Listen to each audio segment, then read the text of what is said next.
My name is Maya Tomlinson. I am a senior in college. My major is education with a concentration in Black Studies. I never really felt different. I felt like I knew who I was and just everyone else didn't know who I was. But I was either too feminine or too sassy. Knew that I wanted to be on the outside how I was on the inside. But for a very long time, I just thought it was like an impossible thing. It wasn't like a big moment where I said, this is it. There were just an abundance of little moments where I was like, okay, I can't do this anymore. Okay, I can't do this anymore. I have to do what makes me happy for myself. Surprisingly, my family didn't take it well right away. Even though my family is very supportive, they just didn't take the fact that I was going to change my sex very well. My mother is on the bandwagon 100%. My younger brothers and sisters are surprisingly very comfortable with it now, but my older brothers don't speak to me because they can't take it. And at the end of the day, that's their loss because they finally don't get to meet me. They've known me for a long time, but they've never really knew who I was. Currently still in the beginning stages of the transition, treatments and stuff like that, and getting paperwork, like name change and everything in the world that knows me as born as a male. They see me now as a female. It's not something that happens overnight. To take this step is a lifelong decision that you're making. You don't just jump into a machine and come out the way you see yourself. Surprisingly, I ran into some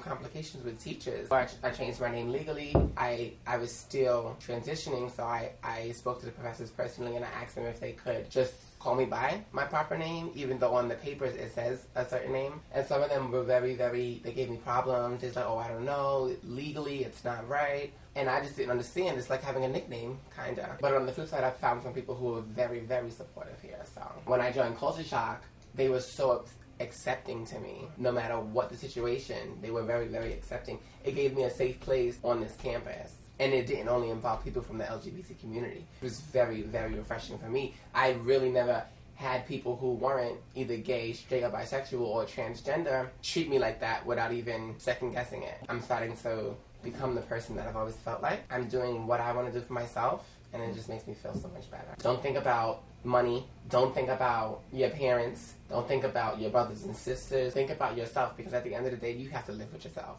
They don't. You're in your head by yourself. No one, well, hopefully in your head by yourself. No one else is. You're doing this all on your own. Yes, you can have support, but at the end of the day, you're the one going through this by yourself.